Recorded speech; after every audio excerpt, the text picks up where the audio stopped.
দ্বাদশ শ্রেণীর বিজ্ঞান বিভাগের সুপ্রিয় শিক্ষার্থীবৃন্দ, আশা করি তোমরা ভালো আছো। তোমাদেরকে আজকে স্বাগত জানাচ্ছি এই জীববিজ্ঞান প্রথম পত্র অনলাইন ক্লাসে। আমি মোহাম্মদ ফারহান সাদিক, সহকারী অধ্যাপক, উদ্ভিদ বিজ্ঞান বিভাগ, নরসিংদী সরকারি কলেজ। আমরা গত ক্লাসে নবম অধ্যায় আলোচনা করছিলাম। নবম অধ্যায়ের প্রচ্ছদন নিয়ে আমরা আলোচনা করেছিলাম এবং সেখানে একটি টপিক পড়ার বাকি ছিল, সেটা হচ্ছে পত্রন্ধ্রের গঠন, পত্রন্ধ্রের খোলা এবং বন্ধ হওয়ার কৌশল। আমরা গঠন পড়েছিলাম, কিন্তু পত্রন্ধ্র খোলা এবং বন্ধ হওয়ার কৌশল আমরা এটা বাকি ছিল, এটা আমরা আজকে ক্লাসে আলোচনা করব। তো আমরা গত ক্লাসে পত্রন্ধ্রের গঠন আলোচনা করেছিলাম এবং আমরা জানি পাতার পত্রন্ধ্রের মাধ্যমেই উদ্ভিদের বেশিরভাগ প্রশোধন বা পানিগুলো বা বাষ্প আদান প্রদানগুলো সাধারণত পাতার পত্রন্ধ্রের মাধ্যমেই হয়ে থাকে। তো সেই পত্রন্ধ্রের কিভাবে পত্রটা খোলে এবং বন্ধ হয় সেটার কৌশলটা আমরা আজকে জানবো। আমরা বলেছিলাম দুটো রক্ষী কোষ থাকে, এই রক্ষী কোষ দুটো মূলত পত্রন্ধ্রের খোলা এবং বন্ধ হওয়াকে নিয়ন্ত্রণ করে এবং এই রক্ষী কোষগুলোর অন্তঃবিশ্রবণ বা বহিঃবিশ্রবণের কারণেই মূলত পত্রন্ধ্র খোলা বা বন্ধ হয়। মূল কথা হচ্ছে রক্ষী কোষগুলোর স্ফীতি বা টার্জিড অবস্থা বা স্ফীতি এবং এরা শিথিল যখন হবে তখন তার উপরেই নির্ভর করবে হচ্ছে পত্রন্ধ্র খোলা হয় কি বন্ধ হয়। আমরা জানি যে দিনের বেলা মূলত উদ্ভিদের সালোক শ্বসন প্রক্রিয়া, উদ্ভিদ খাদ্য উৎপন্ন করে এবং দিনের বেলায় বেশিরভাগ উদ্ভিদের পত্রন্ধ্রগুলো সাধারণত খুলে যায়, গ্যাসীয় আদান প্রদানটা ওই সময়টায় হয়। আর রাতের বেলা মূলত পত্রন্ধ্রগুলো মূলত বন্ধ থাকে। তো যখন অন্তঃবিশ্রবণ হয় বা রক্ষী কোষগুলোর ভিতরে যখন পানি চলে আসে অন্তঃবিশ্রবণ প্রক্রিয়ায়, তখন মূলত রক্ষী কোষগুলো খুলে যায়। দিনের বেলা সেগুলো হচ্ছে খুলে যায় এবং রাতের বেলা তখন যখন রক্ষী কোষ থেকে পানি বা দ্রাবক যখন বের হয়ে যায় বা বহিঃবিশ্রবণ যখন হয়, তখন রক্ষী কোষগুলো মূলত বন্ধ হয়ে যায়। মূলত অন্তঃবিশ্রবণ এবং বহিঃবিশ্রবণ মূলত হচ্ছে অর্থাৎ হচ্ছে রক্ষী কোষগুলো স্ফীত হবে কি শিথিল হবে তার উপরে ডিপেন্ড করবে হচ্ছে পত্রন্ধ্র খোলা বা বন্ধ হওয়াটা। এবং এখানে কতগুলো প্রভাবক কাজ করে, যেমন আলো আছে, জলীয় বাষ্প আছে, তাপমাত্রা আছে। এর মধ্যে আলোটা হচ্ছে সবচেয়ে মুখ্য ভূমিকা রাখে, আলোর ব্যাপারটা। এবং আমরা জানি যে রক্ষী কোষের যে ভিতরের দিকে যে প্রাচীর, এটা একটা পুরু হয় এবং বাইরের দিকে যেটা পাতলা প্রাচীর হয়। এবং যখন রক্ষী কোষটা স্ফীত হয়, যখন প্রচুর পরিমাণ পানির ভিতর চলে আসে, টার্জিড অবস্থা হয়, তখন রক্ষী কোষটা সাধারণত ধনুকের মতো বেঁকে যায়, এটা একটা ফুলে বেঁকে যায় এবং তখন হচ্ছে এই ভিতরের দিকের প্রাচীরটা তখন এরকম বেঁকে যাবে। বেঁকে গেলে তখন দুই দিকের প্রাচীর বেঁকে যায়, তখনই রক্ষী কোষটা মূলত খুলে যাবে এবং পত্রন্ধ্র তখন রক্ষী কোষটা তখন যখন এরকম হবে, তখন পত্রন্ধ্রটা মূলত তখন খুলে যাবে এবং তখন এখান থেকে জলীয় বাষ্প বা গ্যাসীয় আদান প্রদানগুলো এখান থেকে হতে পারবে। তো এই রক্ষী কোষগুলো কিভাবে এরকম রক্ষী কোষগুলো স্ফীত হবে বা অন্তঃবিশ্রবণ বহিঃশ্রবণ কিভাবে হবে এবং রক্ষী কোষগুলোর স্ফীতি এবং শীতলতা কিভাবে হবে এবং কিভাবে এই পত্রন্ধ্র সাধারণত খুলবে বা বন্ধ হবে, তার উপর ভিত্তি করে কতগুলো মতবাদ রয়েছে। এখানে বিভিন্ন বিজ্ঞানী বিভিন্ন রকম মতবাদ দিয়েছেন, সেই মতবাদগুলোকে আমাদের জানতে হবে। তো এর প্রথম হচ্ছে বিজ্ঞানী লয়েডের মতবাদ। বিজ্ঞানী লয়েড 1908 সালে উনি যে মতবাদটি দেন, এটাকে স্টার্চ সুগার মতবাদ বলা হয়। এটাকে স্টার্চ সুগার মতবাদ নামে এটাকে পরে অভিহিত করা হয়। এবং বিজ্ঞানী লয়েড উনি বলেন, ওনার মতে যে অদ্রবণীয় যে স্টার্চ, যেটা দ্রবণীয় না, স্টার্চ বা শ্বেতসার যেটা অদ্রবণীয় জটিল শর্করা, সেটা এবং দ্রবণীয় সুগার বা দ্রবণীয় যে শর্করা, তাদের মধ্যে যে আন্তঃপরিবর্তন হয়, স্টার্চ থেকে সুগার হবে, সুগার থেকে স্টার্চ হবে এবং এইটা হয় হচ্ছে এটা অবিশ্রবণিক চাপের তারতম্যের কারণেই এবং এই স্টার্চ এবং সুগারের মধ্যে আন্তঃপরিবর্তন হয় এবং এর ফলেই হচ্ছে পত্রন্ধ্র খোলা বা বন্ধ হওয়াটা নিয়ন্ত্রিত হয়। তো ব্যাপারটা তিনি বলেছিলেন এরকম যে অদ্রবণীয় স্টার্চ আমরা জানি যে সাধারণত জটিল শর্করাগুলো সেগুলো হচ্ছে অদ্রবণীয়। স্টার্চ যেগুলো আটা, আমরা জানি যে আটাতে যে স্টার্চ থাকে বা জটিল শর্করা থাকে, সেগুলো কিন্তু পানিতে দ্রবণীয় হয় না, অদ্রবণীয়। আবার চিনি বা গ্লুকোজ, সুক্রোজ এগুলো কিন্তু পানিতে দ্রবণীয়, এগুলো হচ্ছে দ্রবণীয় সুগার। এখন যখন এই আমরা জানি পত্রন্ধ্রের মধ্যে একটা নিউক্লিয়াস থাকে, প্রচুর পরিমাণ ক্লোরোপ্লাস্ট থাকে পত্রন্ধ্রের কোষগুলোর মধ্যে এবং পত্রন্ধ্রের কোষগুলোতে প্রচুর পরিমাণ ক্লোরোপ্লাস্ট থাকার কারণে এরা খাদ্য উৎপন্ন করে এবং এখানে প্রচুর পরিমাণ গ্লুকোজ উৎপন্ন হয় এবং গ্লুকোজগুলো পরবর্তীতে বিক্রিয়া করে অদ্রবণীয় স্টার্চে পরিণত হয়। তো যখন অদ্রবণীয় স্টার্চ যখন থাকে, তখন অদ্রবণীয় স্টার্চ যখন হবে, তখন রক্ষী কোষের কোষের ঘনত্ব কিন্তু কমে যাবে, কারণ স্টার্চ কিন্তু দ্রবণীয় না, পানিতে দ্রবণীয় না।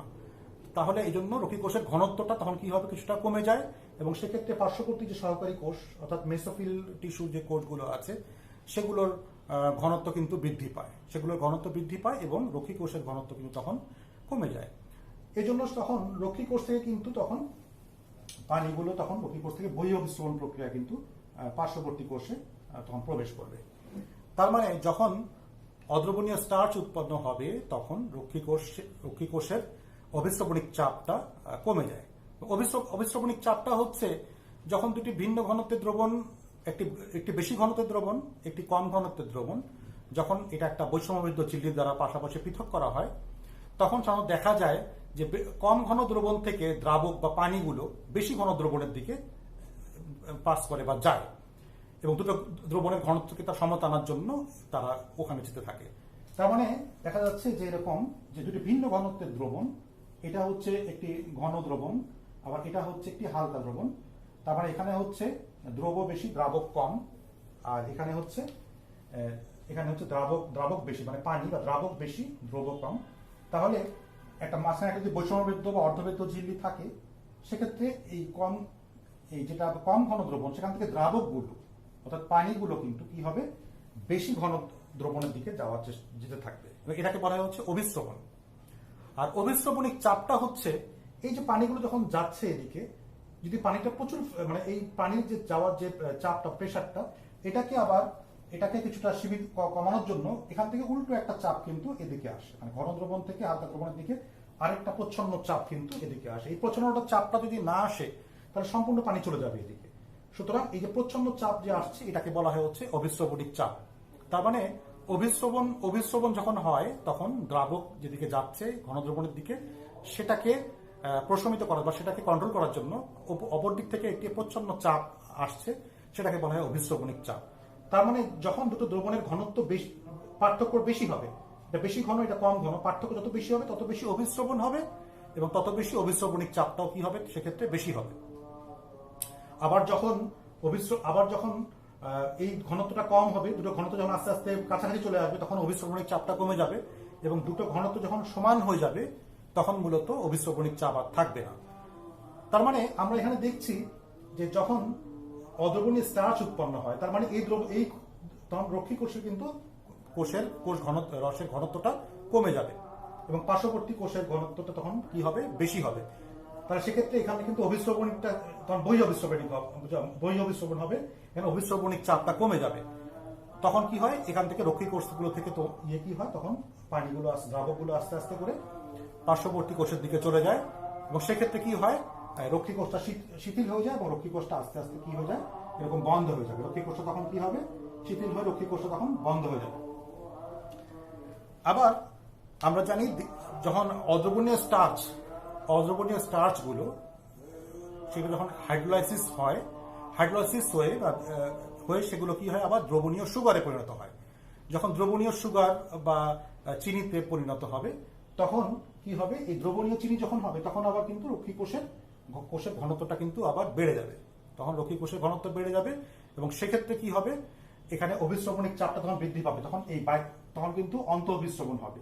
তার মানে তখন ভিতরের দিকে আস্তে আস্তে কি হবে, পানিগুলো আসতে থাকবে, তার মানে অভিস্রবণিক চাপটাও তখন কি হবে, বৃদ্ধি পাবে। সেক্ষেত্রে অন্ধ্র অভিস্রবণ হওয়ার ফলে প্রচুর পরিমাণ পানি আসার কারণে তখন রক্ষী কোষগুলো স্ফীত হবে, টার্জিট অবস্থা প্রাপ্তি হবে বা রক্ষী কোষগুলো স্ফীত হবে, এবং সেক্ষেত্রে রক্ষী কোষগুলো যখন স্ফীত হয় তখন আমরা জানি যে রক্ষী কোষের এই ভিতরের প্রাচীর যেটা আছে, এই প্রাচীরটা পুরু হয়, তুলনামূলকভাবে বাইরের দিকের প্রাচীরটা পাতলা হয়, এবং এখানে যে সেলুলোজের যে মাইক্রোফাইব্রিল গুলো আছে সেগুলো কি হয়, আস্তে আস্তে অনেকটা বেঁকে যায়, অনেকটা আড়াআড়িভাবে থাকা মাইক্রোফাইব্রিল গুলো সেগুলো উল্টো দিকে বেঁকে যায়, এবং সেক্ষেত্রে এটা ধনুকের মতো এটা বেঁকে যাবে এবং সেক্ষেত্রে পত্রন্ধ্রগুলো খুলে যাবে। সুতরাং বিজ্ঞানী লয়েডের মতে উনি বললেন যে মূলত রক্ষী কোষের যে দ্রবণ বা এর ঘনত্বের যে তারতম্য এবং এর অভিস্রবণিক চাপের যে তারতম্য, তার কারণেই মূলত এই পত্রন্ধ্র খোলা বা বন্ধ হয়, এবং সেক্ষেত্রে অদ্রবণীয় স্টার্চ এবং সুগার এদের মধ্যে যে আন্তঃপরিবর্তন হয় এবং পরিবর্তন স্টার্চ থেকে সুগার হবে, সুগার থেকে স্টার্চ যখন হয় তখন এদের পরিবর্তনের সময় এদের অভিস্রবণিক চাপের তারতম্যের কারণেই মূলত পত্ররন্ধ্র খোলা বা বন্ধ হয়। তো এই মতবাদটাকে বলা হয় হচ্ছে স্টার্চ সুগার মতবাদ বলা হয়। লয়েজের মতবাদ এটা। লয়েড 1908 সালে এই মতবাদটা প্রবর্তন করেন। এর পরবর্তী মতবাদ হচ্ছে বিজ্ঞানী সায়েরির মতবাদ। বিজ্ঞানী সায়েরি উনি 1926 সালে, বিজ্ঞানী সায়েরি 1926 সালে উনি মতবাদ প্রকাশ করেন। তিনি সেখানে বলেন যে অদ্রবণীয় স্টার্চ এবং যে দ্রবণীয় যে সুগার এর আন্তঃপরিবর্তনটা মূলত কোষের পিএইচ এর কারণে, পিএইচ এর তারতম্যের কারণেই এই পরিবর্তনটা হয়ে থাকে। তার মানে স্টার্চ থেকে সুগার হবে, সুগার থেকে স্টার্চ হবে, তার মানে অদ্রবণীয় থেকে দ্রবণীয়, দ্রবণীয় থেকে অদ্রবণীয়। এই জিনিসটা হবে হচ্ছে, এই জিনিসটাকে কন্ট্রোল করবে হচ্ছে পিএইচ, কোষের পিএইচ বা কোষ রসের যে পিএইচ, তার কারণে এটা হয়ে থাকে। এবং উনি বললেন যে মূলত এই পিএইচ এর জন্য হয়ে থাকে এবং এবং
তো বিজ্ঞানী সায়েরির মতে যে এই দ্রবণীয় সুগার এবং অদ্রবণীয় শ্বেতসার এই দুটো যে আন্তঃপরিবর্তন সেটা হচ্ছে কন্ট্রোল করে হচ্ছে পিএইচ।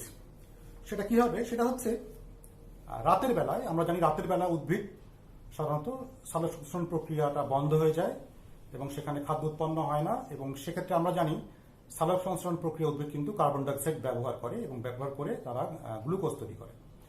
তো রাতের বেলা যখন সালোকসংশ্লেষণ হচ্ছে না তখন সেখানে উদ্ভিদ কিন্তু শ্বসন করছে, তখন শ্বসন চলতেছে, এবং যখন শ্বসন চলে তখন কিছু প্রচুর পরিমাণ কার্বন ডাইঅক্সাইড উৎপন্ন হয়। তার মানে কোষের মধ্যে কিন্তু প্রচুর পরিমাণ তখন কার্বন ডাইঅক্সাইড বেড়ে যাচ্ছে, এবং এই কার্বন ডাইঅক্সাইড গুলো পানির সাথে বিক্রিয়া করে দুর্বল কার্বনিক অ্যাসিড, মূলত সেখানে কার্বনিক অ্যাসিড বা H2CO3 দুর্বল কার্বনিক অ্যাসিড উৎপন্ন করে। আমরা জানি পিএইচ 7 হচ্ছে নিউট্রাল, অর্থাৎ পানি। পিএইচ 7 থেকে কম হলে তখন দ্রবণটা অ্যাসিডিক হয়, এবং 7 থেকে বেশি হলে তখন সেটা হচ্ছে অনেকটা ক্ষারীয় হয় বা অ্যালকালিক হয়। তো তাহলে রাত্রের বেলা যখন কার্বন ডাইঅক্সাইড বেড়ে যাচ্ছে তখন পিএইচটা তখন কমে যাচ্ছে, এবং সেখানে পিএইচ হয়ে যাচ্ছে রাতের বেলা পিএইচ হয়ে যাচ্ছে 5।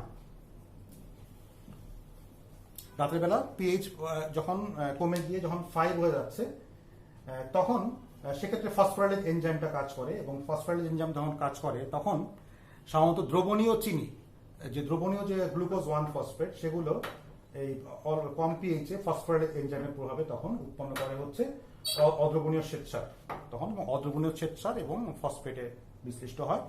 তার মানে রাত্রেবেলা যখন অদ্রবণীয় শ্বেতসার উৎপন্ন হচ্ছে, পিএইচ যখন কমে যাচ্ছে 5 পিএইচে, তখন রাত্রেবেলা তখন অদ্রবণীয় শ্বেতসার উৎপন্ন হচ্ছে, এবং শ্বেতসার উৎপন্ন হওয়ার কারণে যেটা অদ্রবণীয় তাহলে সেটা কোষের ঘনত্বটাকে কমিয়ে ফেলছে, তার মানে রক্ষী কোষের ঘনত্বটা তখন কমে যাচ্ছে, এবং সে কারণে রাতের বেলা রক্ষী কোষের ঘনত্ব যখন কমে যাচ্ছে তখন পার্শ্ববর্তী কোষ থেকে কিন্তু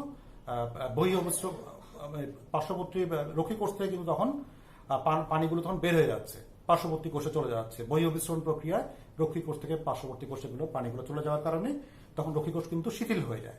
তখন অনেকটা শিথিল হয়ে যাবে এবং তখন রক্ষী কোষটা বন্ধ হয়ে যায়।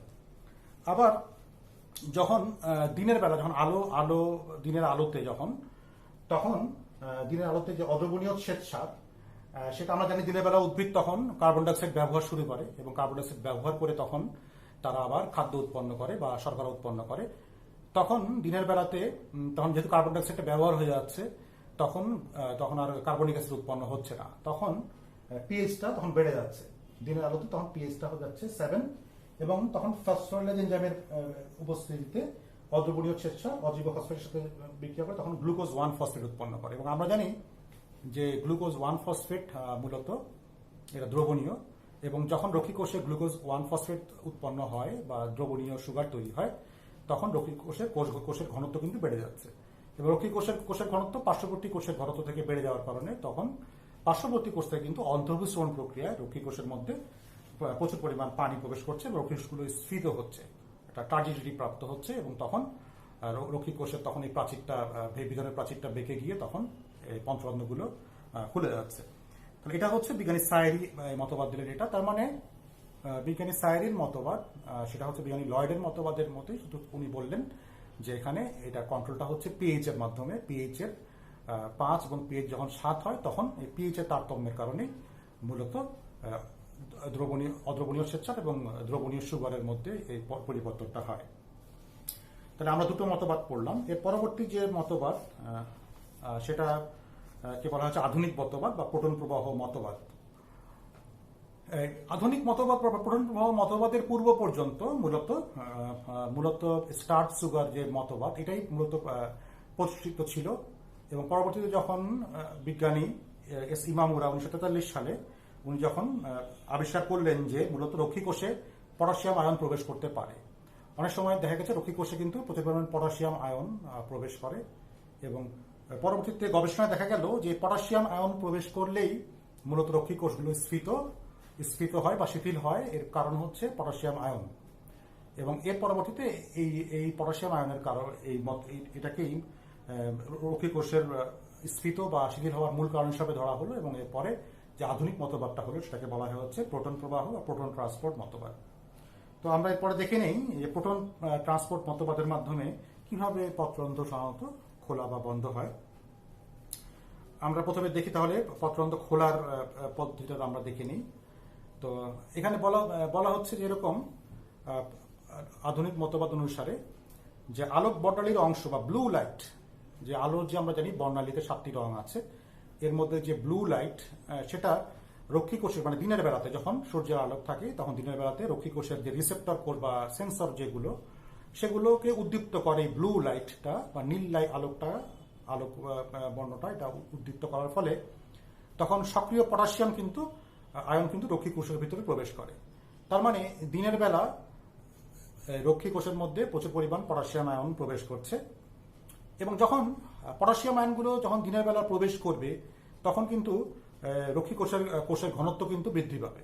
তার মানে এখানে কিন্তু রক্ষী কোষের কিন্তু যে দ্রবটা বেশি আসছে এবং এটার কারণে এর ঘনত্বটা বৃদ্ধি পায়। পানির দ্রাবকের পরিমাণ কমে গিয়ে দ্রব বা সলিউডের পরিমাণটা এখানে বেড়ে যাবে। এই জন্য পরবর্তীতে পার্শ্ববর্তী কোষগুলো থেকে রক্ষী কোষের যে ঘনত্বটা বেশি হয়ে যাওয়ার কারণে এই পার্শ্ববর্তী মেসোফিল বা বেসোফিলের যে সহকারী কোষগুলো থেকে কি হবে, রক্ষী কোষের মধ্যে পানি চলে আসবে। পানিগুলো আস্তে আস্তে অন্তর্বিস্রবণ প্রক্রিয়া আসবে, তখন রক্ষী কোষটা কি হবে, স্ফীত হবে এবং রক্ষী কোষের তার প্রাচীরটা বেঁকে গিয়ে পত্ররন্ধ্রটা তখন খুলে যাবে।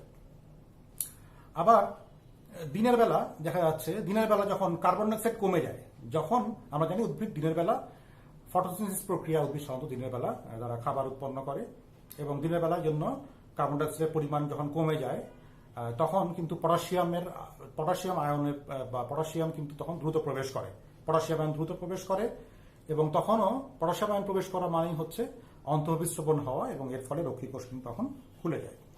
আবার রক্ষী কোষ থেকে যদি কোনো কারণে সক্রিয়ভাবে প্রোটন বা হাইড্রোজেন আয়ন বা প্রোটন যখন রক্ষী কোষ থেকে বের হয়ে যায় তখনও কিন্তু পত্ররন্ধ্র খুলে যায়। তার মানে ব্লু লাইটের কারণে রক্ষী কোষে পটাশিয়াম আসছে, দিনের বেলা যখন কার্বন ডাইঅক্সাইডের পরিমাণ কমে যাচ্ছে তখন পটাশিয়ামের ঘনত্ব বৃদ্ধি পাচ্ছে। আবার হাইড্রোজেন বা প্রোটন আয়ন বের হয়ে গিয়ে আবার সেখানে কি হয়, পটাশিয়াম আয়নও রক্ষী কোষে আসে, তখনও কিন্তু অন্তর্বিস্রবণ প্রক্রিয়ায় তখন কিন্তু ইয়েটা খুলে যায়, মানে পত্ররন্ধ্রগুলো তখন খুলে যায়। আর পত্ররন্ধ্র বন্ধ হওয়ার কৌশলটা সেটা বলছে যে কোনো কারণে আলোর অভাবে বা বিভিন্ন কারণে সাধারণত পত্ররন্ধ্র বন্ধ হয়ে যেতে পারে, আলোর অভাব হতে পারে বা বিভিন্ন কারণে সাধারণত পত্র বন্ধ হতে পারে, এবং সেক্ষেত্রে পটাশিয়ামটা রক্ষীকোষ থেকে যখন বের হয়ে যায়, আলোর অভাবে বা অন্য কারণে যখন পটাশিয়ামটা যখন বের হয়ে যায়, তখন মূলত বের হয়ে যাওয়ার কারণে পটাশিয়াম বের হয়ে যাওয়ার কারণে রক্ষীকোষ তখন তার ঘনত্ব হারায়, তার ঘনত্ব তখন কমে যায়, তার মানে দ্রাবকটা বেড়ে যায়, দ্রব্য কমে যায়। তখন পার্শ্ববর্তী যে মেসোফিল কোষগুলো আছে পাতার, প্যারেনকিমা কোষ, সেই মেসোফিল কোষ থেকে কিন্তু পানি তখন সেই পার্শ্ববর্তী কোষগুলোর ঘনত্ব কিন্তু তখন বেড়ে যায়, এবং সেক্ষেত্রে রক্ষীকোষ থেকে কিন্তু পানিগুলো তখন বহিঃবিশ্রণ প্রক্রিয়া বের হয়ে যাবে এবং রক্ষীকোষ শিথিল হয়ে তখন পত্ররন্ধ্র বন্ধ হয়ে যাবে। আরেকটা নম্বর বলছে রক্ষীকোষের পাশে অবস্থিত যে মেসোফিল কোষগুলো, সহকারী কোষ বা মেসোফিল কোষ, সেগুলো যদি কখনো পানির অভাব হয়, তার মানে রক্ষীকোষে পানি বেশি, পার্শ্ববর্তী কোষে কিন্তু পানির পরিমাণ কম, সেখানে দেখা গেছে যে তখন সেই মেসোফিল কোষে কিন্তু অ্যাবসিসিক অ্যাসিড তৈরি হয়, তখন সেখানে অ্যাবসিসিক অ্যাসিড তৈরি হয়, এবং সেক্ষেত্রে কি হয়, অ্যাবসিসিক অ্যাসিড তৈরি হওয়ার কারণে তখন রক্ষীকোষ থেকে কিন্তু পটাশিয়ামগুলো বের হয়ে যায়, পটাশিয়াম তখন রক্ষীকোষ থেকে বের হয়ে যায়, এর ফলে রক্ষীকোষের ঘনত্ব তখন কমে যাবে, এবং সেক্ষেত্রে রক্ষীকোষ থেকে কিন্তু তখন পানিও বের হয়ে যাবে। তার মানে রক্ষীকোষ থেকে তখন পানি বের হয়ে গিয়ে পার্শ্ববর্তী কোষে চলে যাবে, এবং রক্ষীকোষগুলো তখন শিথিল হয়ে যাবে, এবং সেক্ষেত্রে পত্ররন্ধ্রগুলো বন্ধ হয়ে যাবে। আবার বলা হচ্ছে যখন তাপমাত্রা বৃদ্ধি পায়, উচ্চ তাপমাত্রা যখন হয়, যখন তাপমাত্রা বৃদ্ধি পায় তখনও কিন্তু ফটোসিনথেসিসের পরিমাণ কিন্তু হার কমে যায়, তার মানে তখনও শ্বসনের পরিমাণ বেড়ে যায়, তখন শ্বসনের পরিমাণ বাড়ে, তখন কোষীয় শ্বসন বেড়ে যায় এবং কার্বন ডাইঅক্সাইড তখন বৃদ্ধি পায়। তার মানে যদি তাপমাত্রা বেড়ে যায় তখন সালোকসংশ্লেষণ কমে গিয়ে কোষীয় শ্বসন বৃদ্ধি পাবে, কার্বন ডাইঅক্সাইড বৃদ্ধি পাবে, এর ফলেও কিন্তু তখন কি হবে, পটাশিয়াম তখন রক্ষীকোষ থেকে বের হয়ে যাবে বা চলে যাবে, এবং সেক্ষেত্রেও তখন রক্ষীকোষ থেকে পটাশিয়াম চলে যাওয়ার কারণে তখন কিন্তু বহিঃঅভিস্রবণ হবে এবং রক্ষীকোষ শিথিল হয়ে গিয়ে পত্ররন্ধ্র বন্ধ হয়ে যাবে। সুতরাং আমরা আধুনিক মতবাদ অনুসারে বা প্রোটন প্রবাহ মতবাদ অনুসারে দেখলাম যে মূলত পটাশিয়াম আয়নটাই মূলত মুখ্য ভূমিকা পালন করে, এবং যখন পটাশিয়াম আয়ন, তার মানে আমরা দেখলাম মূল কথাটা হচ্ছে যখন কোষের মধ্যে রক্ষীকোষে যখন পটাশিয়াম আয়নের পরিমাণ বৃদ্ধি পাবে, যখন পটাশিয়াম আয়ন রক্ষীকোষের মধ্যে আসবে, তখন হচ্ছে অন্তঃবিস্রবণ হবে। আবার যখন রক্ষীকোষের মধ্যে কার্বন ডাইঅক্সাইডের পরিমাণ যখন কমে যাবে, তার মানে যখন সালোকসংশ্লেষণ হবে, কার্বন ডাইঅক্সাইড কমে যাবে, তখনও অন্তঃবিস্রবণ হবে, পত্ররন্ধ্র খুলে যাবে, এবং হাইড্রোজেন আয়ন বা প্রোটন যখন রক্ষীকোষ থেকে বের হয়ে যাবে তখনও পত্ররন্ধ্র খুলে যাবে। আর এর বিপরীতে যখন পটাশিয়াম যখন রক্ষীকোষ থেকে বের হয়ে যাবে, যখন পার্শ্ববর্তী মেসোফিল কোষে যখন অ্যাবসিসিক অ্যাসিড তৈরি হবে, পানি কমে যাবে, তখনও পত্ররন্ধ্র বন্ধ হয়ে যায়, এবং যখন তাপমাত্রা বৃদ্ধি পাবে, তাপমাত্রার একটা ফ্যাক্টর, তখনও ফটোসিনথেসিস কমে যাবে এবং কোষীয় শ্বসন বৃদ্ধি পাবে, এবং সেক্ষেত্রেও কার্বন ডাইঅক্সাইড বেড়ে যাওয়ার কারণে তখন বহিঃঅভিস্রবণের কারণে। তাহলে জানলাম যে পত্ররন্ধ্র খোলা এবং বন্ধ হওয়ার কৌশল আমরা জানতে পারলাম, যে মূলত এখানে আমরা তিনটা মতবাদ পড়লাম। প্রথম হচ্ছে বিজ্ঞানী লয়েডের মতবাদ, স্টার্চ সুগার মতবাদ, যেটা সেখানে অবিশ্রমণিক চাপের তারতম্যের কারণ বলা হয়েছিল। বিজ্ঞানী সায়ের মতবাদে উনি বলেছিলেন যে পিএইচ এর উপর ডিপেন্ড করে এই স্টার্চ এবং সুগারের যে পরিবর্তনটা, এবং দ্রবণীয় অদ্রবণীয় যে এটার পরিবর্তনটা মূলত পিএইচ এর উপর ডিপেন্ড করছে। এবং আধুনিক মতবাদে আমরা দেখলাম মূলত পটাশিয়াম আয়নের কারণেই, এই পটাশিয়াম আয়নের উপস্থিতির কারণেই মূলত পত্ররন্ধ্রটা খুলে যায়, এবং এটা বের হয়ে গেলে রক্ষীকোষ থেকে তখন বন্ধ হয়ে যায়। তাহলে আমরা এই পর্যন্ত আমরা জানলাম হচ্ছে আধুনিক মতবাদ অনুসারে পত্ররন্ধ্র খোলা এবং বন্ধ হওয়ার কৌশলটা আমরা জানতে পারলাম। আমরা এরপরে যে টপিকসটা আমরা যেটা পড়বো সেটা আজকে আমরা শুরু করি, সেটা হচ্ছে আমরা এই টপিকসটা আলোচনা করা শুরু করবো আজকে, সেটা হচ্ছে উদ্ভিদের শ্বসন প্রক্রিয়া বা রেসপিরেশন, এটা আমরা পড়ব। শ্বসন প্রক্রিয়া তোমরা কিছুটা এসএসসি লেভেলে তোমরা নবম দশম শ্রেণীতে পড়েছো, যে শ্বসন প্রক্রিয়া কিছুটা জেনেছো। তো আমরা এখানে আরো বিশদ আলোচনা করব শ্বসন বা রেসপিরেশন। শ্বসন কি? আমরা জানি যে উদ্ভিদ বা যে কোনো জীবই তাদেরকে বিভিন্ন শারীরবৃত্তীয় কাজের জন্য তাদের যে শক্তি দরকার হয়, এই শক্তিটা মূলত এই জীব শ্বসনের মাধ্যমে সাধারণত এই শক্তিটা তারা প্রাপ্ত হয়, এবং তাদের দেহে যে বিভিন্ন রকম ক্রিয়া বিক্রিয়া বা রাসায়নিক ক্রিয়া বিক্রিয়া ঘটে, এবং সেখানে প্রচুর পরিমাণ শক্তি দরকার হয় এবং শক্তিগুলোর জন্য তাদেরকে শ্বসন প্রক্রিয়ার মাধ্যমে সেই শক্তিগুলো পেতে হয়। এবং আমরা জানি যে আমরা মানুষই আমরা যদি ধরি তাহলে আমরা খাদ্য গ্রহণ করি, বা সবুজ উদ্ভিদ তারাও কিন্তু দিনের বেলা কিন্তু তারা খাদ্য উৎপন্ন করে। সেই খাদ্যগুলো মূলত সাধারণত কি হয়, খাদ্যগুলো বা খাদ্যবস্তুগুলো সাধারণত ভেঙে যায়, জারিত হয়, বা ভেঙে গিয়ে বা জারিত হয়ে সেখান থেকে কি হয়, সেটা বিশ্লিষ্ট হয়, ভেঙে যায়, এবং সেখান থেকে কিন্তু কার্বন ডাইঅক্সাইড উৎপন্ন হয় এবং প্রচুর পরিমাণ শক্তি উৎপন্ন হয়। সেই খাদ্যবস্তুর মধ্যে যে স্থিতিশক্তি থাকে সেটা মূলত গতিশক্তিতে পরিণত হয়, এবং সেই শক্তি কিন্তু উদ্ভিদ মূলত বা প্রাণী মূলত বিভিন্ন কাজে ব্যবহার করে থাকে। তো মোট কথা হচ্ছে কতগুলো বিক্রিয়া, এবং আমরা জানি বিক্রিয়া কিন্তু জারণ বিজারণ হয়, তার মানে কতগুলো জারণ বিজারণ বিক্রিয়ার সমন্বয়, এবং তার ফলে যে শক্তি উৎপন্ন হয় সেটাই মূলত শ্বসন। তার মানে কতগুলো বিক্রিয়া, জারণ বিজারণ বিক্রিয়ার ফলে যদি গতিশক্তি বিমুক্ত হয় সেটাই শ্বসন বলা হয়। আরো ভালোভাবে বলা যায় যে প্রক্রিয়ায়, যে জৈব রাসায়নিক প্রক্রিয়ায় জীব কোষস্থ মানে জীবের অভ্যন্তরীণ যে জটিল খাদ্যবস্তু সেগুলো অক্সিজেনের উপস্থিতিতেও হতে পারে বা অনুপস্থিতিতেও হতে পারে, এবং সেই জটিল খাদ্যবস্তুগুলো জারিত হয়ে আংশিক জারিত হতে পারে, সম্পূর্ণ জারিত হতে পারে হয়ে যদি এই খাদ্যবস্তু বা রাসায়নিক বস্তুগুলোর মধ্যে যে সঞ্চিত শক্তি থাকে যদি সেটা গতিশক্তিতে রূপান্তরিত হয়, তখন সেই প্রক্রিয়াটাকে বলা হয় হচ্ছে শ্বসন। এবং এখানে উপাদান হিসাবে মূলত কার্বন ডাইঅক্সাইড বা পানি উৎপন্ন হয়। তার মানে শ্বসন প্রক্রিয়ায় জটিল খাদ্যবস্তু এগুলো জারিত হয়, এবং সেক্ষেত্রে প্রতিটা জীবের দেহে শক্তি উৎপন্ন হয়, এবং সেখান থেকে কার্বন ডাইঅক্সাইড এবং পানি উৎপন্ন হয়। এবং এই শক্তিগুলো আমরা জানি এটিপি, তোমরা নাম শুনে হচ্ছে এটিপি, অ্যাডিনোসিন ট্রাইফসফেট, এটা একটা অণু এবং এটা শক্তি উৎপাদনকারী অণু। এই এটিপি যখন উৎপন্ন হয় তখন কিন্তু জীব এই এটিপিকে ব্যবহার করে কিন্তু শক্তি উৎপাদন করা যেতে পারে, শক্তি উৎপন্ন হয় বা শক্তি কাজে লাগানো যায়। এই জন্য এটিপিকে বলা হয় হচ্ছে বায়োলজিক্যাল কয়েন বলা হয় বা এনার্জি কয়েন বলা হয়, কারণ একটা কোষের যেখানে শক্তির দরকার হয় সেখানে কিন্তু এটিপি সেখানে তাৎক্ষণিক শক্তির চাহিদা মেটাতে সহায়তা করে হচ্ছে এটিপি। এই জন্য এটিপিকে বায়োলজিক্যাল কয়েন বলা হয়। আর যেসব বস্তুগুলো মূলত ভেঙে শক্তি উৎপন্ন হয় সেগুলোকে বলা হয় শ্বসনিক বস্তু। শ্বসনিক বস্তুর মধ্যে মূলত প্রধান হচ্ছে শর্করা। আমরা জানি শর্করা মূলত প্রধান কাজ করে, কার্বোহাইড্রেট বা শর্করা, এবং এছাড়াও লিপিড, প্রোটিন এগুলো কিন্তু শ্বসনিক বস্তু হিসাবে কাজ করতে পারে। এগুলো ভেঙেও শক্তি উৎপন্ন হয়। আর উদ্ভিদের শ্বসন অঙ্গর মধ্যে হচ্ছে সাইটোপ্লাজম এবং মাইটোকন্ড্রিয়া, এই দুইটা হচ্ছে মূলত প্রধান শ্বসন অঙ্গ হিসাবে কাজ করে। শ্বসনের প্রথম দিকটা সাইটোপ্লাজমে হয়ে থাকে এবং পরবর্তী পর্যায়গুলো মূলত মাইটোকন্ড্রিয়াতে সম্পন্ন হয়। তো আমরা জানি যে শ্বসনকে মূলত দুই ভাগে ভাগ করা হয়, একটা হচ্ছে সবাত শ্বসন এবং আরেকটা হচ্ছে অবাত শ্বসন। সবাত শ্বসন হচ্ছে যেই শ্বসনে মুক্ত অক্সিজেন প্রয়োজন হয় এবং খাদ্যবস্তু বা শ্বসনিক বস্তুটা সম্পূর্ণ জারিত হয় এবং বেশি শক্তি উৎপন্ন হয়, সেটাকে বলা হয় হচ্ছে সবাত শ্বসন। বেশিরভাগ উন্নত শ্রেণীর জীব, উদ্ভিদ, প্রাণী, ছত্রাক বা প্রতিষ্ঠা পর্বে যত প্রাণী আছে এরা বেশিরভাগই সাধারণত সবাত শ্বসন প্রক্রিয়া সম্পন্ন করে। আর অবাত শ্বসনটা হচ্ছে অক্সিজেনের অনুপস্থিতিতে যে শ্বসনটা হয়। কিছু নিম্ন শ্রেণীর জীব ব্যাকটেরিয়া আছে, ইস্ট ব্যাকটেরিয়া, এরা হচ্ছে অবাত শ্বসন প্রক্রিয়া। অক্সিজেনের অনুপস্থিতিতে তারা খাদ্যবস্তুকে আংশিক জারিত করে তারা শক্তি উৎপন্ন করে থাকে, অনেক কম শক্তি সেখানে পাওয়া যায়। তো আমরা আজকে যেটা পড়বো সেটা হচ্ছে সবাত শ্বসন। সবাত শ্বসনের যে ধাপগুলো আছে আমরা জানি সবাত শ্বসনের চারটা ধাপ আছে। গ্লাইকোলাইসিস, শ্বসনের ধাপগুলো হচ্ছে গ্লাইকোলাইসিস, এরপরে হচ্ছে অ্যাসিটাইল কোয়ে বা পাইরুভিক অ্যাসিডের জারণ, তারপর হচ্ছে ক্রেবস চক্র এবং ইলেকট্রন ট্রান্সপোর্ট সিস্টেম। এর মধ্যে যেটা গ্লাইকোলাইসিস যে প্রক্রিয়া সেটা খুব গুরুত্বপূর্ণ, সেটা আমরা আজকে কিছু পড়বো। আজকে গ্লাইকোলাইসিস প্রক্রিয়াটা আমরা তাহলে শুরু করব। গ্লাইকোলাইসিসটা হচ্ছে সবাত শ্বসনের প্রথম ধাপ, এবং সবাত এবং অবাত শ্বসন দুই ক্ষেত্রেই কিন্তু গ্লাইকোলাইসিস হয়।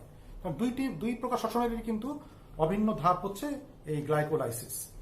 গ্রিক গ্লাইকোস মানে হচ্ছে সুগার, আর লাইসিস মানে হচ্ছে স্প্লিটিং বা বিশ্লিষ্ট হওয়া।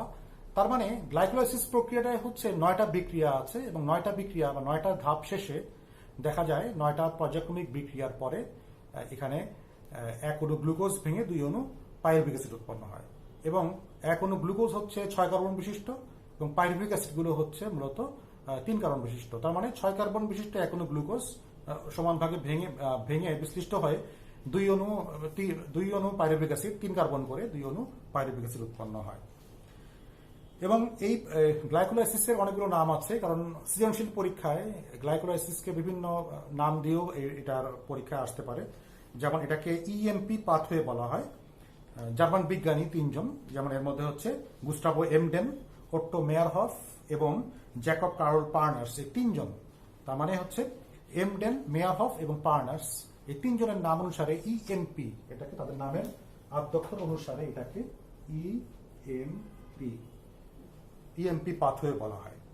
তার মানে এমডেন, মেয়ারফ এবং পার্নার্স, 3 জনের নাম অনুসারে এটাকে বলা হয় ইএমপি পাথওয়ে। এছাড়াও এটা শ্বসনের সাধারণ গতিপথ বলা হয়, সাইটোপ্লাজমীয় শ্বসনও বলা হয়, কারণ গ্লাইকোলাইসিসটা হচ্ছে সাইটোপ্লাজমে হয়। এর বাকি অংশগুলো ক্রেবস চক্র বা অন্যান্য যে ধাপগুলো আছে সেগুলো কিন্তু মাইটোকন্ড্রিয়া হয়। গ্লাইকোলাইসিসটা মূলত হয় হচ্ছে সাইটোপ্লাজমে। আরেকটা ব্যাপার হচ্ছে একে সবাত এবং অবাত শ্বসনের কিন্তু অভিন্ন বা প্রথম পদ। যদি এরকম প্রশ্ন করা হয় যে সবাত এবং অবাত শ্বসনের অভিন্ন পদ কোনটি, সেটি বর্ণনা করার কথা বলা হয়।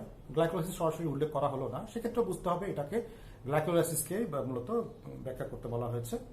সুতরাং গ্লাইকোলাইসিসকে এইভাবেও ডাকা হয়।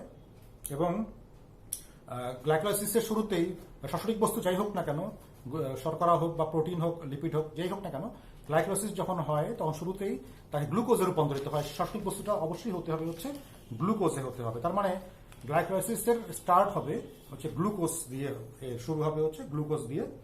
তার মানে গ্লাইকোলাইসিসের 9টি ধাপ, 9টি পর্যায়ক্রমিক বিক্রিয়া হয় এবং 9টি পর্যায়ক্রমিক বিক্রিয়া শেষে এখান থেকে উৎপন্ন হবে হচ্ছে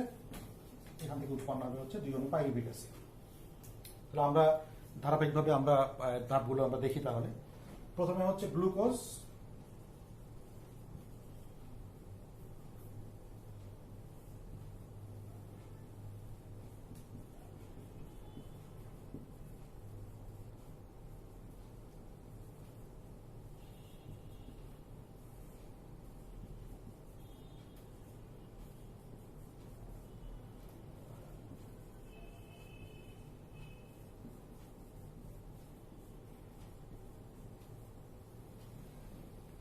তাহলে প্রথম ধাপে আমরা দেখছি যে 6 কার্বন বিশিষ্ট গ্লুকোজ, তাহলে গ্লুকোজ C6H12O6, 6 কার্বন বিশিষ্ট গ্লুকোজ, এটা হেক্সোকাইনেস, এনজাইমের নাম হচ্ছে হেক্সোকাইনেস। আমরা জানি হেক্সোকাইনেস হচ্ছে ফসফোরাইলেজ জাতীয় এক ধরনের এনজাইম, এবং এরা কোনো সাবস্ট্রেটের সাথে সাধারণত ফসফেট যুক্ত করে বা মুক্ত করে। এখানে অবশ্য ফসফেট যুক্ত হয়েছে এখানে। তার মানে গ্লুকোজের সাথে এটিপি, অ্যাডিনোসিন ট্রাইফসফেট, 3টে ফসফেট আছে, ট্রাইফসফেট, এখান থেকে একটি ফসফেট এই গ্লুকোজের সাথে 6 নম্বর কার্বনে যুক্ত হবে, যেন গ্লুকোজ 6 ফসফেট। এবং এই একটা ফসফেট হারানোর কারণে এটা এডিপি, অ্যাডিনোসিন ডাইফসফেট, ট্রাই থেকে হয়ে গেল হচ্ছে ডাইফসফেট, একটি এটিপি এখানে খরচ হলো, এবং এখানে এই ফসফেটটা গ্লুকোজ 6 নম্বর কার্বনে যাওয়ার কারণে এডিপি হয়ে গেল। এখানে হেক্সোকাইনেস, সাধারণত এই বিক্রিয়াগুলো সাধারণত কাইনেস জাতীয় এনজাইমের হয়ে থাকে। যেহেতু এটা 6 কার্বন বিশিষ্ট শর্করার জন্য হেক্সোকাইনেস নাম হচ্ছে। ম্যাগনেসিয়াম আয়ন এখানে উপস্থিতিতে এরকম বিক্রিয়া ঘটে। তার মানে প্রথম বিক্রিয়াটাতে দেখা যাচ্ছে 6 কার্বন বিশিষ্ট গ্লুকোজ থেকে উৎপন্ন হচ্ছে গ্লুকোজ 6 ফসফেট। এর পরবর্তী বিক্রিয়া দেখা যাচ্ছে যে গ্লুকোজ 6 ফসফেট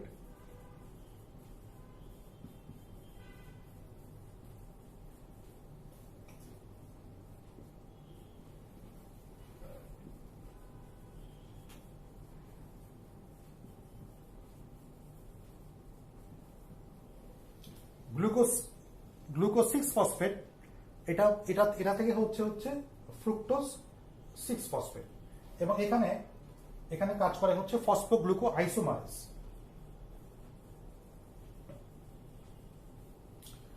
আমরা জানি যে গ্লুকোজ এবং ফ্রুক্টোজ এরা কিন্তু পরস্পর এরা আইসোমার। আমরা জানি যে গ্লুকোজ এবং ফ্রুক্টোজ এদের আণবিক গঠন কিন্তু এক, C6H12O6, কিন্তু এদের গাঠনিক সংকেতের মধ্যে পার্থক্য আছে। একটি অ্যালডিহাইড গ্রুপের শর্করা, একটি কিটোজ গ্রুপের শর্করা, কিটোজ সুগার।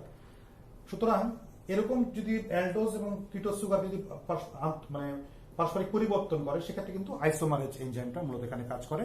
এজন্য এখানে ফসফোগ্লুকো আইসোমারেজ, যেহেতু গ্লুকোজ 6 ফসফেটের উপর কাজ করছে সাবস্ট্রেটের, এই জন্য ফসফোগ্লুকো আইসোমারেজ এনজাইমের প্রভাবে গ্লুকোজ 6 ফসফেট থেকে উৎপন্ন হচ্ছে ফ্রুক্টোজ 6 ফসফেট, এবং এই বিক্রিয়াটাও হচ্ছে উভমুখী বিক্রিয়া, তার মানে দ্বিমুখী বিক্রিয়া। এটা আবার গ্লুকোজ 6 ফসফেট থেকে আবার গ্লুকোজ 6 ফসফেটও হতে পারে। তাহলে আমরা প্রথম দুটো বিক্রিয়া দেখলাম। এর পরবর্তীতে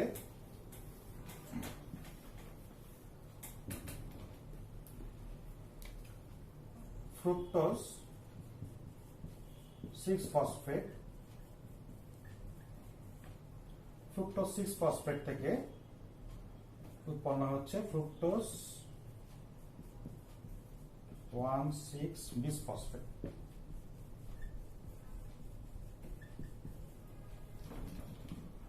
ফ্রুক্টোজ 6 ফসফেট থেকে ফ্রুক্টোজ 1,6 বিসফসফেট উৎপন্ন হয়। এখানে কাজ করে হচ্ছে ফসফোফ্রুক্টোকাইনেজ। আমি শর্টকাট সংক্ষেপে লিখলাম, ফসফোফ্রুক্টোকাইনেজ এনজাইম কাজ করছে এখানটায়। এবং এখানেও একটা এটিপি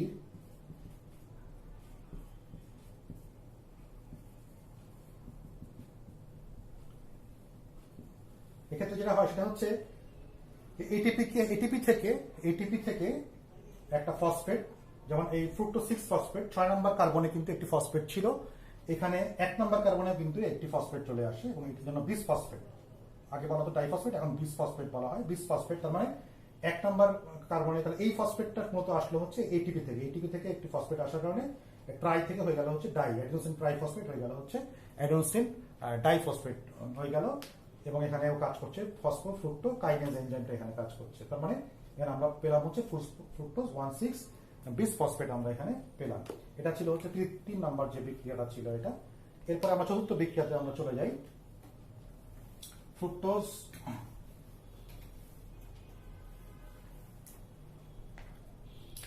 1,6 বিসফসফেট ফ্রুক্টোজ 1,6 বিসফসফেট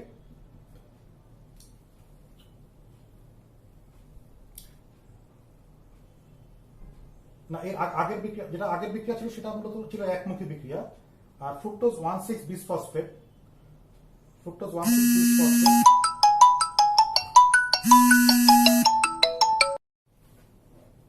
তাহলে তৃতীয় যে বিক্রিয়াটা সেটা হচ্ছে ফ্রুক্টোজ 6 ফসফেট। ফ্রুক্টোজ 6 ফসফেট সেটা হচ্ছে ফসফোফ্রুক্টোকাইনেজ এই এনজাইমের প্রভাবে মূলত এটিপি থেকে একটি ফসফেট বের হয়ে যায়, এবং এটিপি থেকে পরিণত হয় হচ্ছে এডিপিতে, এবং ফ্রুক্টোজ 1,6 বিসফসফেটে রূপান্তরিত হয়। তার মানে 6 নম্বর কার্বনে একটি ফসফেট ছিল, এখানে 1 নম্বর কার্বনে একটি ফসফেট আসছে হচ্ছে এটিপি থেকে ম্যাগনেসিয়াম আয়নের উপস্থিতিতে, এবং এখানে ফসফোফ্রুক্টোকাইনেজ, আমি সংক্ষেপে লিখেছি ফসফোফ্রুক্টোকাইনেজ এই এনজাইমের উপস্থিতিতে ফ্রুক্টোজ 6 ফসফেট পরিণত হয় হচ্ছে ফ্রুক্টোজ 1,6 বিসফসফেটে পরিণত হয়। এবং এই বিক্রিয়াটা হচ্ছে একমুখী বিক্রিয়া। এটা ছিল হচ্ছে তৃতীয় বিক্রিয়া যেটা ছিল। এরপরে চতুর্থ যে ধাপটা, চতুর্থ বিক্রিয়া যেটা,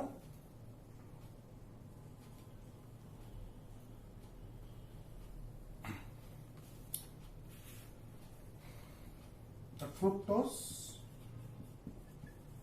1,6 বিসফসফেট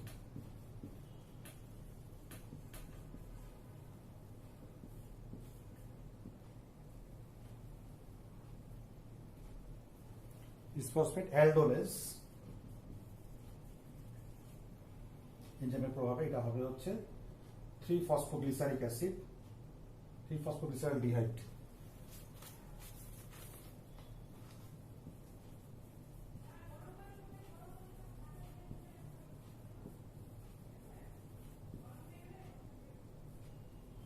এবং ডাইহাইড্রক্সি অ্যাসিটোন ফসফেট।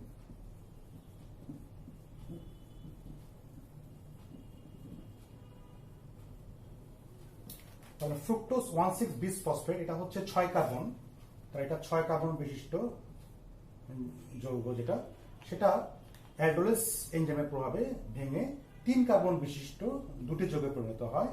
একটা হচ্ছে 3-ফসফোগ্লিসারিলডিহাইড, আর একটা হচ্ছে ডাইহাইড্রক্সি অ্যাসিটোন ফসফেট। এই 3-ফসফোগ্লিসারিলডিহাইড এবং ডাইহাইড্রক্সি অ্যাসিটোন ফসফেট এরা কিন্তু আবার আইসোমারেজ এনজাইমের প্রভাবে কিন্তু এরা আবার পারস্পরিক কিন্তু পরিবর্তিত হতে পারে। তার মানে এই গ্লিসারিল ডিহাইড থেকে ডাইসোএসিটিন ফসফেট হতে পারে, বা এখান থেকে এরা পরিবর্তিত হতে পারে হচ্ছে আইসোমারেজ এনজাইমের কারণে, কারণ এরা মূলত পরস্পর আইসোমার, এরা একে অপরের আইসোমার। তাহলে আমরা চতুর্থ ধাপে দেখলাম ফ্রুক্টোজ 1,6-বিস ফসফেট থেকে 3-ফসফোগ্লিসারিলডিহাইড এবং ডাইহাইড্রোক্সি অ্যাসিটোন ফসফেট উৎপন্ন হলো।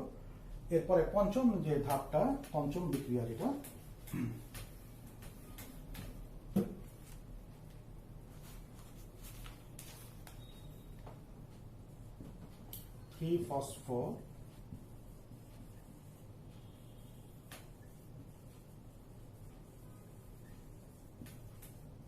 ফসফোগ্লিসারিলডিহাইড, এখান থেকে উৎপন্ন হবে হচ্ছে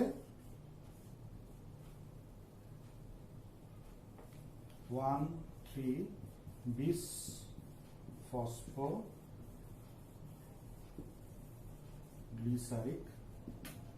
অ্যাসিড। এখানে NAD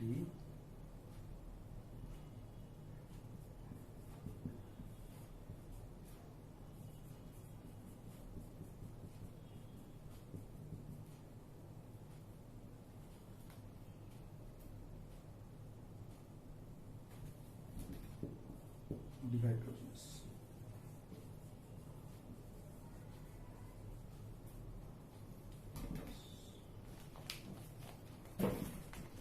তার মানে 3-ফসফোগ্লিসারিলডিহাইড, তার মানে এখানে একটা অ্যালডিহাইড গ্রুপ আছে, CHO বা অ্যালডিহাইড গ্রুপ কার্যকরী মূলক আমরা জানি।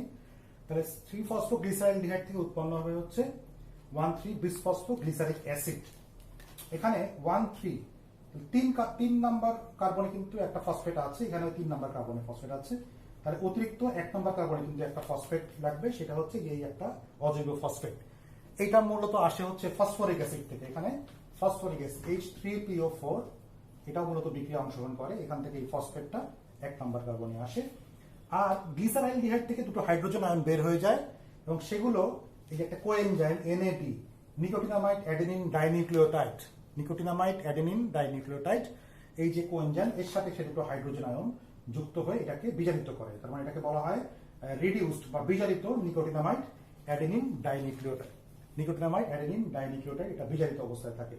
এটা থেকে কিন্তু শক্তি পাওয়া যায়। তার মানে ATP, তারপর NAD, ঠিক আছে, বিজারিত যে NAD, এগুলো থেকে কিন্তু পর্যাপ্ত পরিমাণ শক্তি পাওয়া যায়। তাহলে ফসফোগ্লিসারিলডিহাইড থেকে পরবর্তীতে এদিকে আবার একদিকে কিন্তু হচ্ছে এখান থেকে পরবর্তীতে 1,3-বিস ফসফোগ্লিসারিক অ্যাসিড এখান থেকে উৎপন্ন হবে।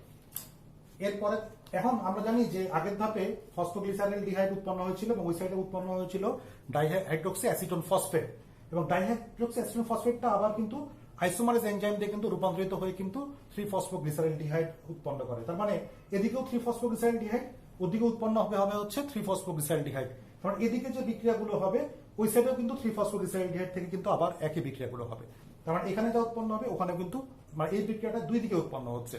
তার মানে এখানে একটা NADH উৎপন্ন হচ্ছে, তাহলে ওখানেও একটা বিক্রিয়া হয়ে উৎপন্ন হচ্ছে, কারণ এখানে কোনো 3-ফসফোগ্লিসারিলডিহাইড উৎপন্ন হয়েছিল, ওখানে ডাইহাইড্রোক্সি অ্যাসিটোন ফসফেট উৎপন্ন হয়েছিল, সেই ডাইহাইড্রোক্সি অ্যাসিটোন ফসফেট থেকে কিন্তু আবার 3-ফসফোগ্লিসারিলডিহাইড উৎপন্ন হবে, সেখান থেকেও কিন্তু এই বিক্রিয়াগুলি হতে থাকবে। আবার সেখান থেকে 1,3-বিস ফসফোগ্লিসারিলডিহাইড উৎপন্ন হবে। যাই হোক, আমরা এক সাইডটা, আমরা এই সাইডটাকে দেখে নিই, তাহলে এটার যুগপৎ ওখানেও হবে। এই দিকটা আমরা দেখে নিই। তাহলে এখানে পঞ্চম ধাপ বিক্রিয়াতে যেটা হলো, ফসফোগ্লিসারিলডিহাইড থেকে উৎপন্ন হচ্ছে 1,3-বিস ফসফোগ্লিসারিক অ্যাসিড।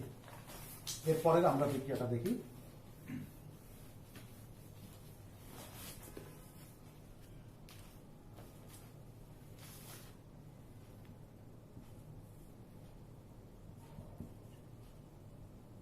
ফসফোর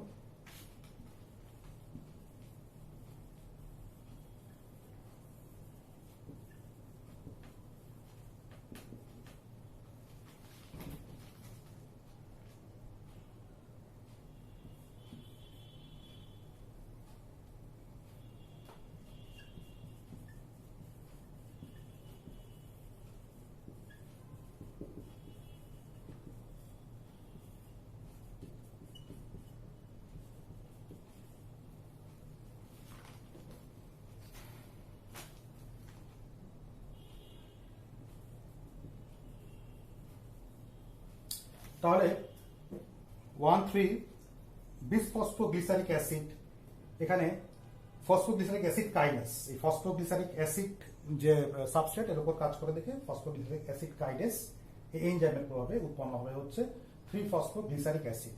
তার মানে 1 আর 3 নম্বর কার্বনে কিন্তু যে ফসফেট ছিল, এখানে শুধু 3 নম্বর কার্বনে ফসফেট দেখা যাচ্ছে, শুধু 3 নম্বর কার্বনে। তার মানে 1 নম্বর কার্বনের যে ফসফেটটা সেটা বের হয়ে এডিপির সাথে যুক্ত হয়ে উৎপন্ন করা হচ্ছে এটিপি। অ্যাডেনোসিন ডাইফসফেট ছিল, এখান থেকে উৎপন্ন হচ্ছে ট্রাইফসফেট, তার মানে একটা ফসফেট এখানে এসে যুক্ত হচ্ছে। তো তার মানে এই বিক্রিয়া কিন্তু একটি এটিপি উৎপন্ন হচ্ছে, এই বিক্রিয়াতে একটি এটিপি এখানে আমরা পাচ্ছি। তাহলে 1,3 বিসফসফোগ্লিসারিক অ্যাসিড থেকে উৎপন্ন হলো হচ্ছে 3-ফসফোগ্লিসারিক অ্যাসিড। এর পরের ধাপটা আমরা দেখি, তাহলে আমরা 3-ফসফোগ্লিসারিক অ্যাসিড এখান থেকে আমরা কি পাবো? 3-ফসফোগ্লিসারিক অ্যাসিড আমরা এখান থেকে পাবো হচ্ছে, এখান থেকে পাই আমরা হচ্ছে, আমরা এভাবে দেখাই, এখান থেকে যে আমরা পাচ্ছি 2-ফসফোগ্লিসারিক অ্যাসিড, গ্লিসারিক অ্যাসিড। তার মানে এখানে পার্থক্য হচ্ছে 3-ফসফোগ্লিসারিক অ্যাসিড, এখানে 3 নম্বর কার্বনে ফসফেট ছিল, এখন এখানে হচ্ছে 2 নম্বর, সেই ফসফেটটা 2 নম্বর কার্বনে চলে যায়। এখানে যে এনজাইমটা কাজ করে সেটা হচ্ছে ফসফোগ্লিসারোমিউটেস, সাধারণত মিউটেজ এনজাইম এরকম পরিবর্তনটা ঘটায়। তাহলে ফসফোগ্লিসারোমিউটেস এনজাইমের কারণে 3-ফসফোগ্লিসারিক অ্যাসিড থেকে উৎপন্ন হয় হচ্ছে 2-ফসফোগ্লিসারিক অ্যাসিড। তাহলে এটা ছিল 7 নম্বর। এর পরবর্তী যে বিক্রিয়া হবে 8 নম্বর বিক্রিয়া, সেখানে দেখা যাচ্ছে 2-ফসফোগ্লিসারিক অ্যাসিড যেটা আমরা পেয়েছি উৎপন্ন হয়েছে 2-ফসফোগ্লিসারিক অ্যাসিড, সেখান থেকে উৎপন্ন হবে হচ্ছে phosphoenol pyruvic acid, phosphoenol pyruvic acid.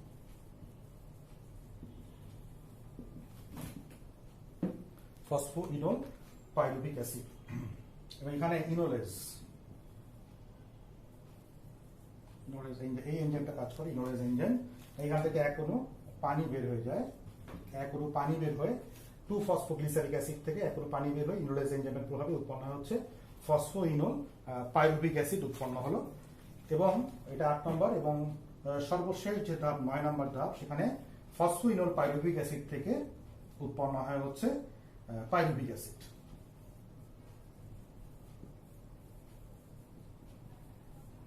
Pyruvic acid, pyruvic acid সংকেত হচ্ছে CH3COCOH, pyruvic acid CH3COCOH, 3 carbon বিশিষ্ট পাইরুভিক অ্যাসিড উৎপন্ন হয়। এবং এখানে কাজ হচ্ছে, এখানেও একটি এটিপির সাথে, তাহলে ফসফোইনোল পাইরুভিক অ্যাসিড এটা হচ্ছে পাইরুভিক অ্যাসিড। এখানে ফসফেট আছে, এখানে ফসফেট নেই, তাহলে এই ফসফেটটা বের হয়ে এটিপির সাথে যুক্ত হয়ে উৎপন্ন হয় হচ্ছে এটিপি। তার মানে এখানেও একটি এটিপি উৎপন্ন হয় এবং এখানেও কাজ করবে তাহলে কাইনেস এনজাইম। তাহলে এটা হচ্ছে pyruvic acid kinase, pyruvic acid kinase enzyme, এনজাইমের নাম হচ্ছে পাইরুভিক অ্যাসিড কাইনেস এনজাইমটা এখানে কাজ করে এবং এর ফলে উৎপন্ন হয় হচ্ছে পাইরুভিক অ্যাসিড এক অণু। এখানে আমরা এক অণু পেলাম। তাহলে আমরা 4 নম্বর বিক্রিয়া দেখেছিলাম যে 6 কার্বন বিশিষ্ট ফ্রুক্টোজ 1,6 বিসফসফেট থেকে 2 দিকে উৎপন্ন হয়েছিল, সেখান থেকে এদিকে একটা বিক্রিয়া হয়, ওদিকে আরেকটা বিক্রিয়া হচ্ছে। সুতরাং এই বিক্রিয়া শেষে উৎপন্ন হচ্ছে পাইরুভিক অ্যাসিড, 3-ফসফোগ্লিসারাইড থেকে পাইরুভিক অ্যাসিড, সেদিকেও 3-ফসফোগ্লিসারাইড থেকে পাইরুভিক অ্যাসিড উৎপন্ন হবে। তার মানে এই বিক্রিয়া শেষে হচ্ছে, এখানে পেলাম হচ্ছে এক অণু পাইরুভিক অ্যাসিড, ওইদিকেও বিক্রিয়া শেষে উৎপন্ন হবে হচ্ছে এক অণু পাইরুভিক অ্যাসিড। তাহলে আমরা 2 অণু পাইরুভিক অ্যাসিড এখানে পেলাম। এবং ব্যাপার হচ্ছে যে 1 নম্বর, 3 নম্বর এবং 9 নম্বর এই 3টে বিক্রিয়া হচ্ছে একমুখী বিক্রিয়া, আর বাকি বিক্রিয়াগুলো হচ্ছে উভমুখী বা দ্বিমুখী বিক্রিয়া বাকিগুলো। আর এই সবশেষে গ্লাইকোলাইসিস প্রক্রিয়া আমাদের মোট যে উৎপাদন হয়, আমরা দেখেছিলাম 1 নম্বর এবং 3 নম্বর ধাপে একটি করে এটিপি খরচ হয়ে যায়। আবার পরবর্তীতে দেখা যায় যে আবার 6 নম্বর এবং 9 নম্বর, 6 নম্বর যে বিক্রিয়াতে সেখানে একটি এটিপি উৎপন্ন হয়, আবার 9 নম্বরে একটি এটিপি উৎপন্ন হয়। যেহেতু এই বিক্রিয়াগুলো 2 দিকে হয়েছে, তাহলে এখানে একটি এটিপি, ওদিকে একটি এটিপি, তাহলে 4টি এটিপি উৎপন্ন হবে। মোট এটিপি উৎপন্ন হয় 4টি। আর প্রথম বিক্রিয়াগুলোতে 1 আর 3 নম্বর বিক্রিয়াতে 2টো খরচ হয়ে যায়। তাহলে মোট এটিপি উৎপন্ন হচ্ছে 4টি উৎপন্ন হয় এটিপি, এবং খরচ হয়ে যায় প্রথম বিক্রিয়াগুলোতে 2টি এটিপি খরচ হয়, এটিপি খরচে এটিপি উৎপন্ন হয়। তাহলে তাহলে আমাদের মোট তাহলে 4টি এটিপি থেকে -2 এটিপি যদি করি তাহলে থাকবে হচ্ছে 2টা এটিপি উৎপন্ন হবে। আর এখানে রিডিউসড যে এনএডিএইচ ডিকার্বোনাইট অ্যাডেনিন ডাইনিউক্লিওটাইড রিডিউসড যেটা পাওয়া গিয়েছিল, এটা মূলত এখানে এদিকে এই দিকে বিক্রিয়া একটা উৎপন্ন হবে, ওইদিকে একটা উৎপন্ন হবে, তার মানে এনএডিএইচ উৎপন্ন হবে হচ্ছে 2টি। তার মানে আমরা গ্লাইকোলাইসিস শেষে মোট পেলাম হচ্ছে 2 অণু এটিপি এবং 2 অণু এনএডিএইচ, 2 অণু রিডিউসড নিকোটিনামাইড অ্যাডেনিন ডাইনিউক্লিওটাইড। ঠিক আছে, তার মানে আমরা গ্লাইকোলাইসিস শেষে আমাদের মোট উৎপাদন হলো এটা। এবং এই 9টি বিক্রিয়ার মাধ্যমে 1 অণু গ্লুকোজ থেকে 2 অণু পাইরুভিক অ্যাসিড উৎপন্ন হচ্ছে।